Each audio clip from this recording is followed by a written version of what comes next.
NT Ramarao గారి విగ్రహాలు కనిపించినాయి, దండలు వేస్తున్నాయి. ఈరోజు ఎన్టీ రామారావు గారి పుట్టినరోజు అంట.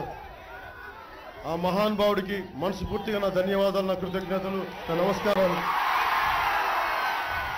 ఎక్కడున్నా ఆయన ఆత్మ శాంతి చేకూరాలని ఆశిస్తూ, ఉదాహరణకి మన జంపర్కోట రిజర్వాయర్ ఉంది, 1983లో ప్రారంభించాల్సింది. ఈ రోజుకి ముఖ్యమంత్రి గారు 4 దశాబ్దాల అనుభవం, 40 సంవత్సరాల అనుభవం ఉన్నారు. 1983 చేసిన కనీసం 16 కోట్లు అయిపోయే ప్రాజెక్టు కూడా ఈ రోజున మన జంపర్కోట రిజర్వాయర్ అవట్లేదు. అది మన దుస్థితి, అది మన దౌర్భాగ్యం. కేవలం రాజకీయ అనుభవం ఉంది, 4 దశాబ్దాల అనుభవం ఉందంటే సరిపోదు. ఈ అనుభవంతో ప్రజలకి మీరు ఏం చేస్తున్నారు? శ్రీకాకుళం ప్రజలు వెనుకబాటుతున్నారని మీరు ఎలా పోరాడుతున్నారు? మన పాలకొండ అభివృద్ధికి మీరు ఏం కృషి చేస్తున్నారు అని సమాధానం చెప్పకుండా కేవలం 4 దశాబ్దాల అనుభవం ఉందంటే అది నమ్మశక్యంగా లేదు. ఆ 4 దశాబ్దాల అనుభవం ఒక ఇసుక మాఫీ చేయడానికి పనికొచ్చిందేమో, ఇసుక దోపిడీ చేయడానికి పనికొచ్చిందేమో, కానీ ఒక తోటపల్లి రిజర్వాయర్ సమస్యని పూర్తి చేయడానికి అది మీ అనుభవం సరిపోవట్లేదని నేను పాలకొండ సభాముఖంగా మీకు తెలియజేస్తున్నాను. ముఖ్యమంత్రి గారు,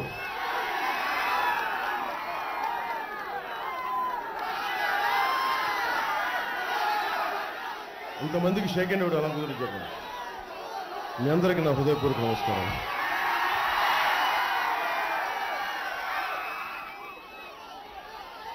నాకు ముఖ్యంగా మన సమస్యల కోసం చాలా అధ్యయనం జరగాలి.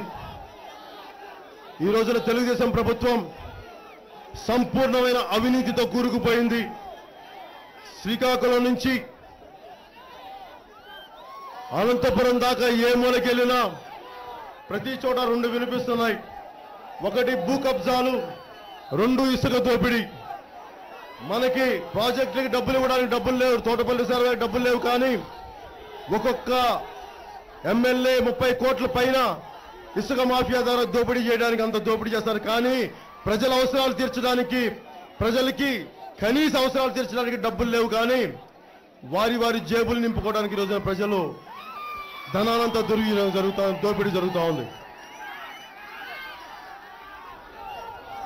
నేను మిమ్మల్ని ఒక సరికొత్త పాలనా వ్యవస్థ కోసం, భావితరాల భవిష్యత్తు కోసం, భావితరాల భవిష్యత్తు బంగారంలా ఉండాలి.